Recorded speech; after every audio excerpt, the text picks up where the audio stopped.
Yoweri Kaguta Museveni,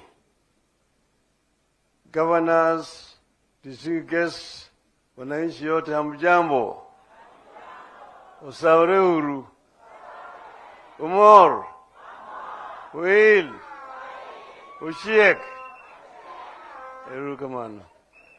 Your Excellency, feel welcome here in Ramogi land. I am very delighted to have opportunity to speak here before my two brothers. I talked to my brother William Ruto. I told him that there's something very special that is being celebrated here. That what is called Penyiluo. That this time they've invited people from all over Eastern Africa, from DRC, Uganda, South Sudan, Ethiopia, Tanzania. And it would be a very good idea if we could invite our neighbor to come and join us. He told me I'm going to call him. And he called him, and Yoweri agreed to come to be with us here today on the 2nd, just one day after the New Year, when he should be with his families in Uganda. This is a great honor that we don't take for granted. And it also shows a good neighborliness, a neighbor who comes to you at the time of need. So we are happy. We, Kenya and Uganda, we are brothers. We, of course, have the artificially created borders, which were drawn somewhere in Berlin, where none of our forefathers were represented. Now we become hostage to these borders, artificial borders. They have divided their people across countries.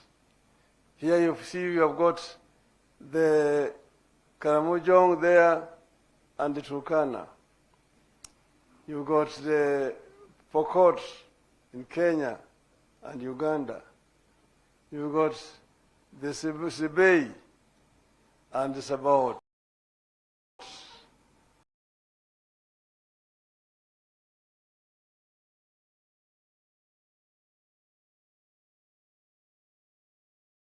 You've got the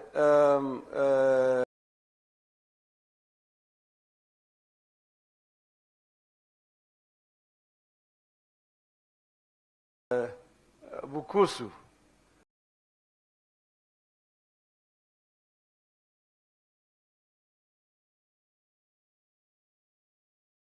And the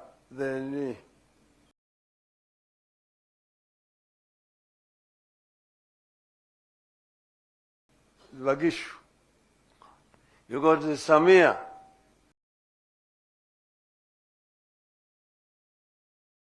Kenya and Samia, Uganda. And then you've got, of course, the Luos here, the Luos in Uganda, and so on and so forth.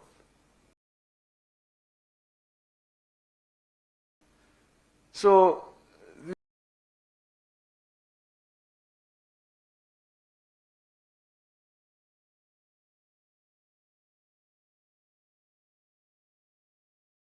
we have been hosting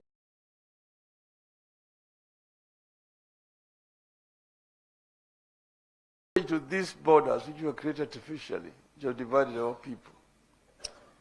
And our view is that these borders, we don't need to become impediments to cooperation and working together.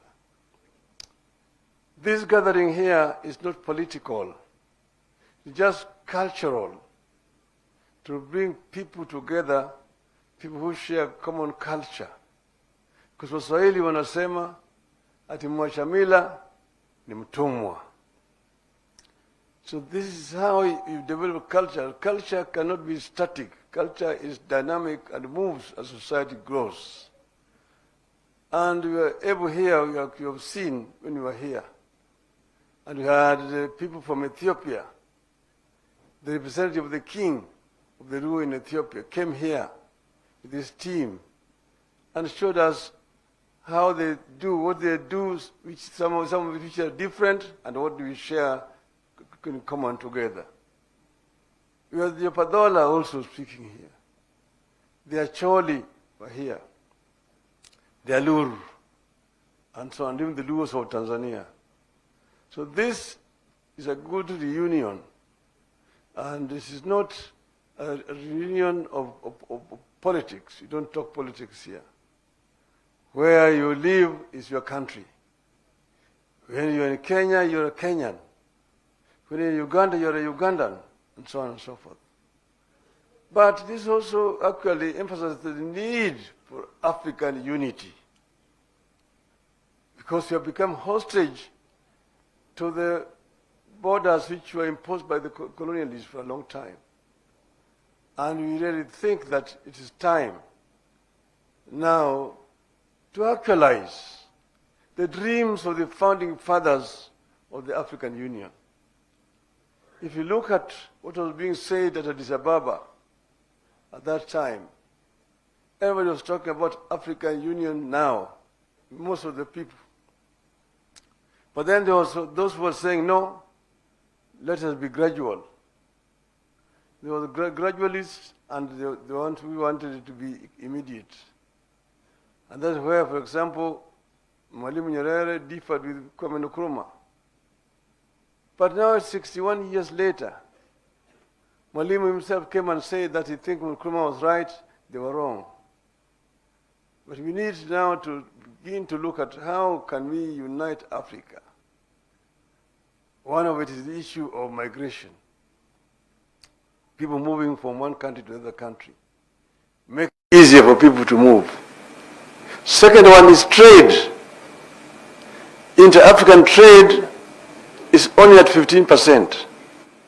Inter-European trade stands at 70%. Inter-Asian trade stands at 60%. Africa trades more with the external world than with itself. This is something that we need to correct. And then, as Jim has said, let us open our borders so that people can move freely from one side to the other side. This, in my view, will help a lot. We are at the shrine of Ramogi. This is where the first Luos who came here settled, led by Ramogi. This is nearly 800 years ago. And we were led by Ramogi. They settled on top of the hill. There were Bantus who were living around here. They did not fight because there was a lot of land. They were able to graze their cattle and their neighbors. Then they started intermarrying. It took those who are called the Jokajok. In Acholiland, they are called the Pajok. The second group that came 250 years later, the second group, the Jokowin, came from the Padola and came also through the same migration corridor and joined here. Or when he joined, they also came to Ramogi. A third group, 100 years later, came from the Alur. They are called here Jokomolo. There they are called the Paimol, who came here.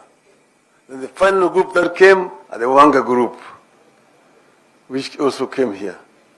So now the Luo of Kenya are basically a hybrid society from different sections of the Luo here, and they've also intermarried with the Bantus they found here. When they came here, they were tall. If you look at colonial literature, the Nilotic, tall, slender, and dark-skinned. And then they said Bantu, short, brown, stout, thick lips, and round nose. Then now they intermarried. This marriage brought the Luos a little bit down and raised the Bantus also here up. And the Zulus also became light-skinned, now not very, very dark, like they were when they came here. So it's a hybrid community. And this is very good. Now here, the people here are fishermen. But when they were coming, they were pastoralists. They lost their cattle when they came here through epidemics, fly also, rinderpest. Then they now took to fishing and farming around the lake here. So, Your Excellency, I don't want to make a long speech here. I want to really say that today is a great day for our people here, that you have been able to come and sit with us here today. With us, words and meals here today. So we thank you very much.